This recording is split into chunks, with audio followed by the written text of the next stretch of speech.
সুপ্রিয় ভিউয়ার্স, আপনি কি বাংলাদেশের একজন সরকারি কর্মচারী?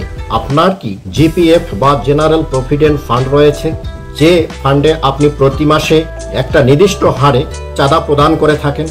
এই আপনার জেনারেল প্রভিডেন্ট ফান্ডের স্থিতি বা ব্যালেন্স কত? আপনার অনেক সময় এই জিপিএফ ফান্ডের জিপিএফ স্লিপ কপি প্রয়োজন হয়, তখন আপনি ট্রেজারি অফিসে গিয়ে আপনি এই জিপিএফ রিসিপ্ট কপি সংগ্রহ করে থাকেন। এর জন্য আপনাকে অনেক ঝামেলা পোহাতে হয়। আপনি যদি আমার এই ভিডিওটি কন্টিনিউ দেখেন, তাহলে আপনি ঘরে বসেই আপনার এই জিপিএফ বা জেনারেল প্রভিডেন্ট ফান্ডের সমস্ত তথ্য, জুন শেষে জিপিএফ ফান্ডে কত টাকা বেনিফিট আসলো, কত টাকা স্থিতি বা ব্যালেন্স রইল, এগুলো আপনি ঘরে বসেই জানতে পারবেন এবং রিসিপ্ট কপি সংগ্রহ করতে পারবেন। আপনি যদি আমার চ্যানেলে নতুন হয়ে থাকেন, তাহলে অবশ্যই চ্যানেলটি সাবস্ক্রাইব করে পাশে থাকা বেল আইকনটি অন করে রাখবেন।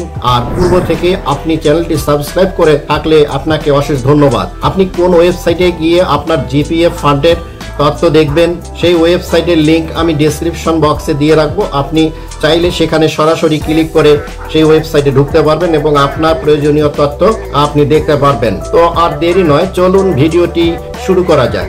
আপনাদের ডিভাইসে ডাটা কানেকশন দেওয়ার পর আপনারা আপনাদের ডিভাইসে থাকা যে কোনো ব্রাউজার ব্যবহার করতে পারবেন। আমি আমার ডিভাইসে থাকা ব্রাউজার গুগল ক্রোম ব্যবহার করছি। গুগল ক্রোমে ডাবল ক্লিক করবেন। গুগল ক্রোমের সার্চ বারে লিখবেন জিপিএফ ইনফরমেশন। জিপিএফ ইনফরমেশন লিখে ইন্টার প্রেস করবেন বা সার্চ করবেন। এখানে এসে আপনাদের প্রথমেই যে ওয়েবসাইটটি আপনি পাবেন, এই ওয়েবসাইটেই আপনি প্রবেশ করবেন। এখানে আপনারা ক্লিক করবেন। আপনি এরকম একটি ইন্টারফেস দেখতে পাবেন। এখানে একটু স্ক্রল করে নিচে আসবেন, পরে এখানে দেখবেন pension payment information, GPF information, redress system. তো আপনারা এখানে এই জিপিএফ ইনফরমেশনে ক্লিক করবেন।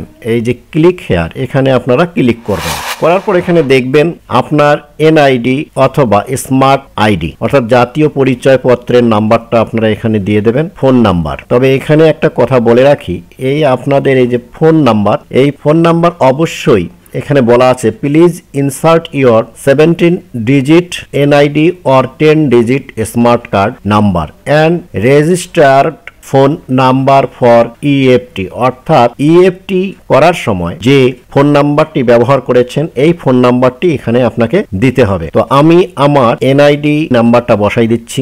ইএফটির সময় যে এনআইডি নাম্বারটি আপনি ব্যবহার করেছিলেন, সেই নাম্বারটি এখানে দিতে হবে।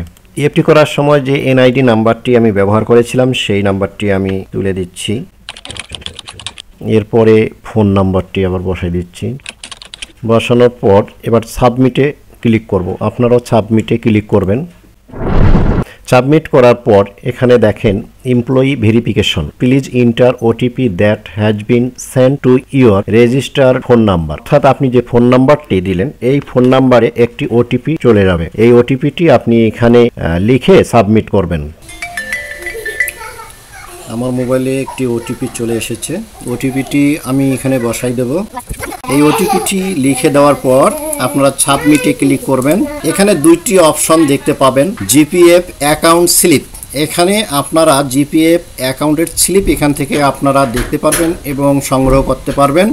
আর এই লিঙ্কে আছে জিপিএফ সাবসিডারি লেজার। এখানে আপনারা যে সময় আপনি দেখতেছেন, ওই সময় পর্যন্ত আপনি আপনার জিপিএফ এর ব্যালেন্স দেখতে পারবেন। তো প্রথমে আমরা কি করব, জিপিএফ স্লিপ এই 2023-24 এই বর্তমান গত অর্থ বছর 2023-24 এর যদি আপনি সিলেক্ট করেন, সেক্ষেত্রে 2023-24 সালের জিপিএফ স্লিপ আপনি এখান থেকে দেখতে পাবেন এবং ডাউনলোড করে সংগ্রহ করতে পারবেন। আপনি এখান থেকে যে কোনো অর্থ বছরের জিপিএফ অ্যাকাউন্ট স্লিপ দেখে সংগ্রহ করতে পারবেন। তো আমি 2023-24 অর্থ বছরের জিপিএফ স্লিপ আমি দেখব। এখানে সাল সিলেক্ট করার পর আপনারা এই গোতে ক্লিক করবেন। এখানে দেখেন এই আপনার অ্যাকাউন্টের সমস্ত তথ্যগুলো এখানে চলে আসবে। আপনার জিপিএফ এর রিসিপ্ট কপি বা স্লিপ কপি এখানে আপনি দেখতে পাবেন। আপনি এটি দেখার পর আপনি চাইলে এটি কি করবেন, সংগ্রহ করবেন। কিভাবে সংগ্রহ করবেন, এখানে ডাউনলোড, এই ডাউনলোড এখানে ক্লিক করবেন। করার পর আপনি এটি কোথায় রাখবেন, ডাউনলোডস এখানেই রাখবো। এখানে আপনারা ডাউনলোড সিলেক্ট করে সেভে ক্লিক করবেন। করলেই রিসিভ কপিটি ডাউনলোড হয়ে যাবে এবং আপনার যে ডিভাইস দিয়ে আপনি দেখতেছেন এই ডিভাইসে আপনার এটি সংরক্ষণ হয়ে যাবে। এরপর আপনি প্রয়োজনীয় সময়ে আপনি এটি প্রিন্ট করে আপনার প্রয়োজনীয় কাজে আপনি ব্যবহার করতে পারবেন। এই অংশটার কাজ আপনার হয়ে গেলে আপনি এখান থেকে কেটে দেবেন, দিয়ে বেরিয়ে আসবেন। এরপর আমরা দেখব, এটা গেল জিপিএফ অ্যাকাউন্ট স্লিপ।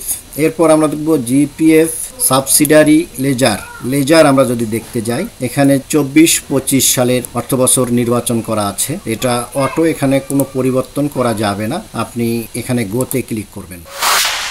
গোতে ক্লিক করলে আপনার এখানে তথ্যগুলো চলে আসবে, আপনার সমস্ত তথ্য এখানে আসবে। আপনি চাইলে এটিও আবার এই ডাউনলোড অপশনে ক্লিক করে আপনি ডাউনলোড করে সংরক্ষণ করতে পারবেন। তবে এখানে একটা কথা বলে রাখি, যদি আপনাদের কখনো এই ডাউনলোড লিঙ্কে ক্লিক করার পর আপনার এই তথ্যগুলো, এই ডকুমেন্টসটা যদি ডাউনলোড না হয়, সেক্ষেত্রে আপনারা এই প্রিন্টে ক্লিক করবেন। প্রিন্টে ক্লিক করার পর আপনারা এই যে দেখেন সেভ অ্যাজ পিডিএফ, এখানে গিয়ে আপনারা সেভে ক্লিক করবেন। করার পর আপনারা কোথায় রাখবেন, যদি ডাউনলোডস ফোল্ডারেই রাখেন এখানে ডাউনলোডস ক্লিক করবেন, করার পর এখানে সেভে ক্লিক করবেন। করলে আপনাদের এই ডকুমেন্টটি সংরক্ষণ হয়ে যাবে। তো আপনাদের কাজ শেষ হয়ে গেলে আপনারা এখানে ব্যাগে আসবেন। আসার পর এখানে কাজ শেষ হয়ে গেলে আপনারা এখান থেকে বেরিয়ে যাবেন। আমি কেটে দিচ্ছি। তো ভিডিওটি ভালো লাগলে অবশ্যই ভিডিওটিতে একটি লাইক দেবেন, চ্যানেলটি সাবস্ক্রাইব করে পাশে থাকা বেল আইকনটি অল করে রাখবেন। তো ভালো থাকেন সবাই, ধন্যবাদ।